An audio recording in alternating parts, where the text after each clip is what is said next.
Thank you, Mr. Chairman. Facebook and Twitter and Google have massive power. They have a monopoly on public discourse in the online arena. I will say it's dismaying listening to the questions from our Democratic colleagues, because consistently the message from Senate Democrats is for Facebook and Twitter and Google to censor more, to abuse their power more, to silence voices that Senate Democrats disagree with more. That is very dangerous if we want to maintain a free and fair democracy, if we want to maintain free speech. There was a time when Democrats embraced and defended the principles of free speech. There was a time when Democrats embraced and defended the principles of a free press.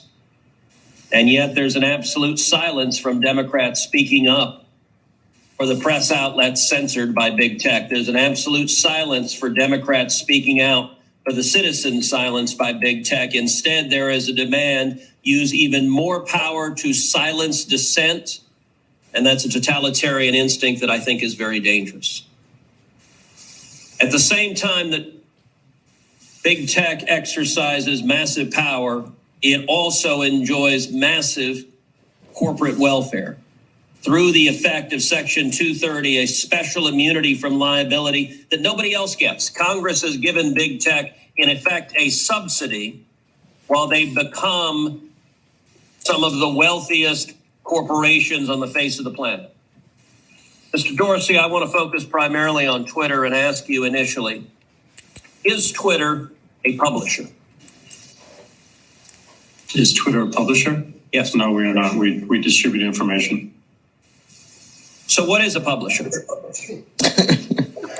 An entity that is publishing under editorial guidelines.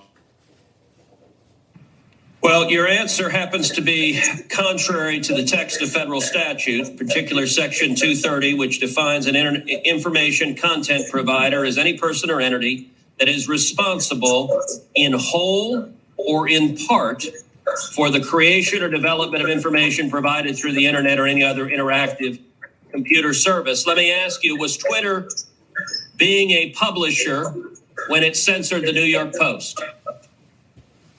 No, we have very clear policies on the conduct we enable on the platform. And if there's a violation, we take an enforcement action, and people choose to commit to those policies and to those terms of service.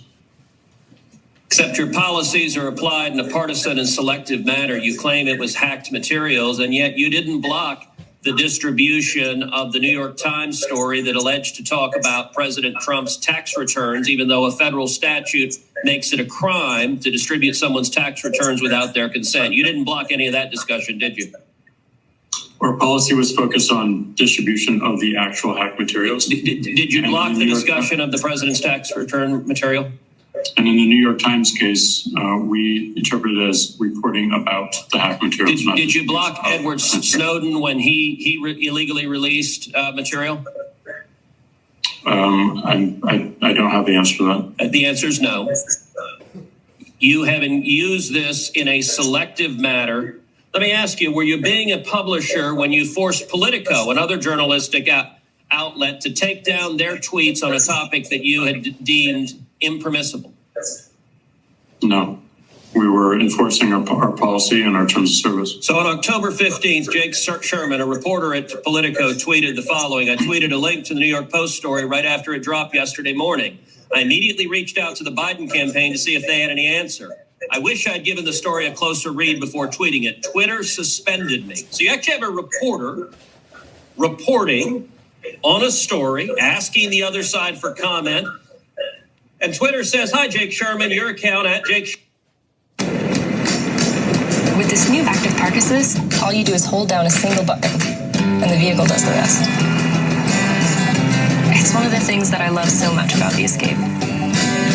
I like this.